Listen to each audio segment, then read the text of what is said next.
Hello everyone. Welcome to week 36 for Zer, the last one of The Dark Below, last one before House of Wolves. I've included my predictions at the end of this video. Give that a quick look when you're done here. You might find it a little humorous, but I'll keep things quick here. Starting at the bottom, auto rifle, fusion rifle, and machine gun telemetry to level up those weapons faster. We have the Emerald Coil and the Stealth Drive to level up those rare blue quality sparrows, and 5 heavy ammo synthesis, 1 strange coin, yada yada yada. Titans, you get an insurmountable skull fort. The stat roll on it is terrible, 93. The main bonus on this helm gives you transfusion and you spawn with melee energy. Now, with Transfusion being a really good pick in the Striker tree already, and with Crota's End on the way out with regards to relevance, this loses the little value that it had, in my opinion. I don't think this thing is worth your time at all. It is a good Crota helm, and I'm sure some people may still want to run Crota's End for any primary weapons they might be missing, but this isn't a super must-have or anything.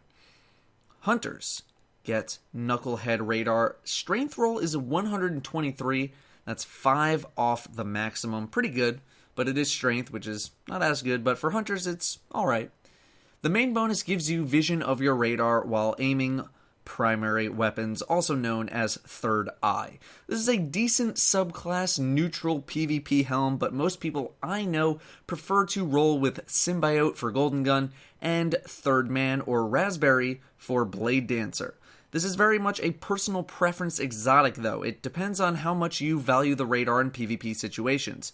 It has its moments in smaller game types, but I know plenty of people have gotten used to not having the radar by now. Warlocks. You get the Apotheosis Veil. 117 Discipline is an above average stat roll, pretty good. I've seen this grow slightly in popularity in PvP for the health regen when popping your super.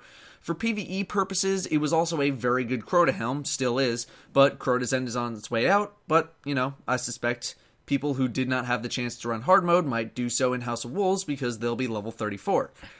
I'd say if you have the spare coins, it's worth a shot to see if you like it in PvP, but, if I'm a Void Walker, I'm probably using Void Fang Vestments or something like that, and if you're low on coins, you can just skip it for now.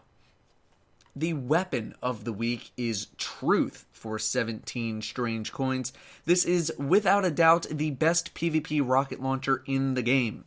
However, it takes up that precious exotic slot, and something like a reforged Radagast Fury with grenades and horseshoes does the job pretty well without costing you that exotic slot. In PvE, it's just a really reliable rocket launcher. Really reliable. You can always swap to Truth in PvP if you want to when heavy ammo rolls around.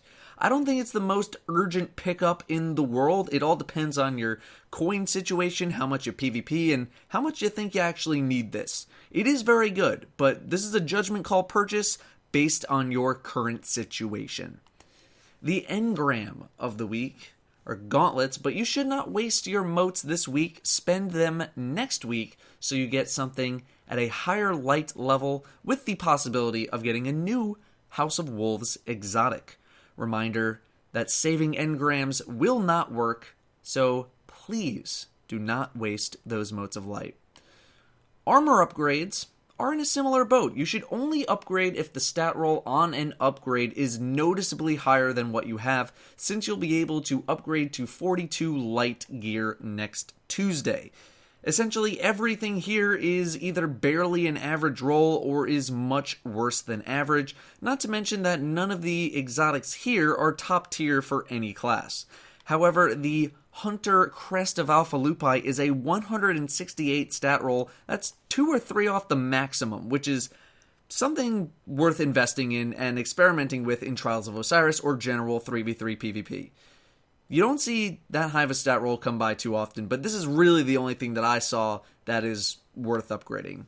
Very low stat roll, low stat roll, low stat roll, low stat roll, and average stat roll, of which you can buy a better one, and you can buy a better one. Weapons, skip them. Don't don't. Just don't. Just don't get any weapon upgrades, because you can upgrade next week for cheaper, and you won't have to re-level your weapon. Don't upgrade. Do not upgrade any of these. Nothing. Just wait. Be patient. Anyway, that's going to do it for me, guys. Week 36 of Xur. Have a great weekend, everybody, and I will see you soon for the House of Wolves. Titan. Exotic. Here's the list. We're going to roll 1d10. Roll it. It was a 1. So, Insurmountable Skull Fort. Warlock, it'll be 1d10, rolling an 8. 1, 2, 3, 4, 5, 6, 7, 8. Sunbreakers. For Hunter, it'll be... We rolled a 5, so 1, 2, 3, 4. Knucklehead Radar. And weapon is going to be... let's roll the 1d20. There's a 5. So that's going to be... it's going to be... this, 2... 3, 4, 5. Suros. So there's your prediction, according to my rolls. Okay. There's your prediction.